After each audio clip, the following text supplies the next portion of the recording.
Gravity is a law, not a suggestion. Mr. Sterling thought he could bribe his way out of it. He thought he could fire me, cut the ugly trees, and build his dream pool. He didn't realize that those trees were the only pumps keeping his hill dry. Tonight, the hill took its water back. This all started about 3 months earlier, on a perfect sunny morning. I was walking the property with Sterling. This guy was the classic big shot, glued to his phone, barely looking up from his screen as he waved his hand dismissively at the ancient oak trees that had stood here for centuries. "I bought the view, Jack," he said, not even making eye contact. "I didn't buy a forest. I want these 3 oaks gone by Friday. I'm putting a 40-foot infinity pool right here." I knelt down, digging my hand into the soil. It was cool and damp even though it hadn't rained in a week. I held up a clump of dense, bluish earth.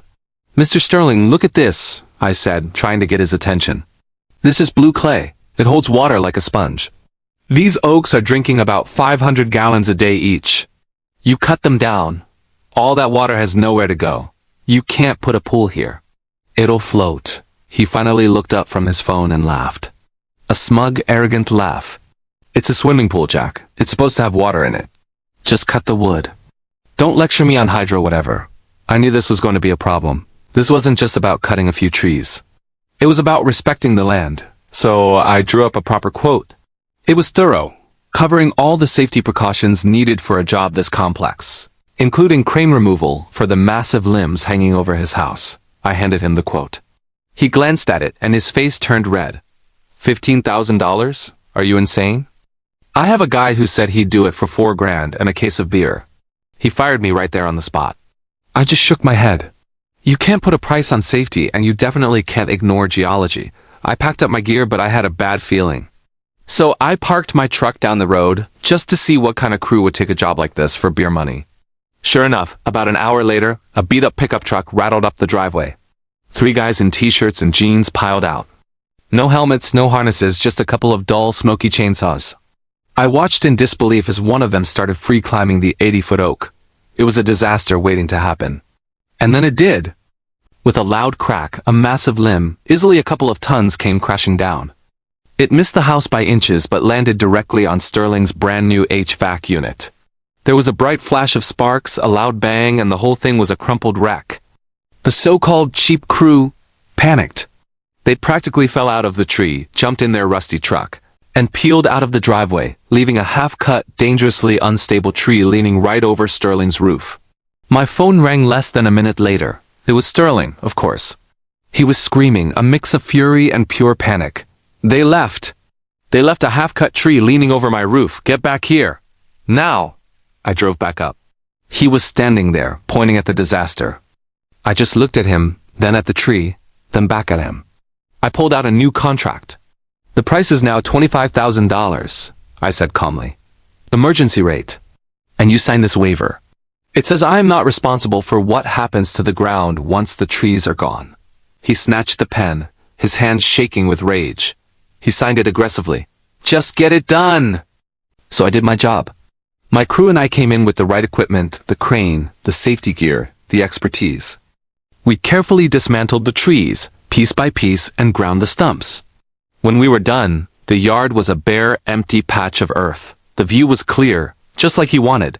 I had removed the pumps. Now the clock was ticking. Sterling didn't waste any time. A concrete crew was there the next week. I watched as they dug a massive hole and poured a ridiculously heavy concrete infinity pool, right where those ancient oaks once stood. A few weeks later, the whole thing was finished. Tiled, filled, landscaped. It looked beautiful, I'll admit. A perfect shimmering blue rectangle perched on the edge of the hill. I was there doing a final cleanup when Sterling was throwing his first pool party. He was leaning on the edge, champagne flute in hand, looking like the king of the world.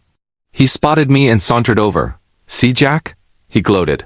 No blue clay problems? No water table issues. Just $1 million view. You worry too much. He was right, for about 3 weeks. But he didn't realize it was the dry season. He forgot, or maybe he just never cared to learn, that the water table underneath his feet was pressurized. He'd just uncorked a bottle he couldn't put back. Then the seasons changed. The autumn rains began. And it didn't just rain, it poured. For 4 days straight, a relentless downpour soaked the region. The ground, now stripped of its natural pumps, became completely saturated. Underground, something powerful was happening. That blue clay layer I warned him about was acting like a waterproof liner. The immense volume of rainwater had nowhere to drain, so it began to collect, creating a massive, pressurized pocket of water directly beneath the 50-ton concrete shell of the pool. The hydrostatic pressure was building, turning the ground into a giant hydraulic piston. Late one night, Sterling was asleep when a deep, groaning sound echoed through his house. It was the sound of earth and concrete surrendering to water. He ran to his window and saw the pool deck cracking, heaving upwards. Then, with a sickening lurch, the entire pool shell, all 50 tons of it, lifted out of the ground. It popped up like a cork from a champagne bottle. For a moment, it just sat there, balanced on a cushion of pressurized water. Then it started to slide. Slowly at first, then violently, gaining momentum as it surfed down the muddy slope. It crashed through the retaining wall like it was made of paper and slammed directly into his prized Lexus, parked in the lower driveway, crushing it flat. Which brings us back to tonight. Rain mud, flashing emergency lights. Sterling, covered in mud and desperation, screaming at the insurance adjuster. It's the arborist's fault. He destabilized the soil. The adjuster looked over at me. I just reached into my bag and handed him the waiver I'd made Sterling sign. It was laminated. The adjuster read it aloud, his voice cutting through the noise. Contractor warned of potential for hydrostatic lift. Homeowner assumes all liability for any and all issues arising from groundwater displacement. He closed his folder with a snap. Mr. Sterling, you were explicitly warned of this exact risk and you signed off on it. In our book, that's negligence. We won't be covering the pool, or the car, or the retaining wall. Sterling wanted a view. Now he has a view of a $200,000 disaster, a potential lawsuit, and a mudslide where his backyard used to be. He treated the earth like it was just dirt, and in the end, the earth treated him like an intruder. There's a reason we respect the roots. They hold more than just trees.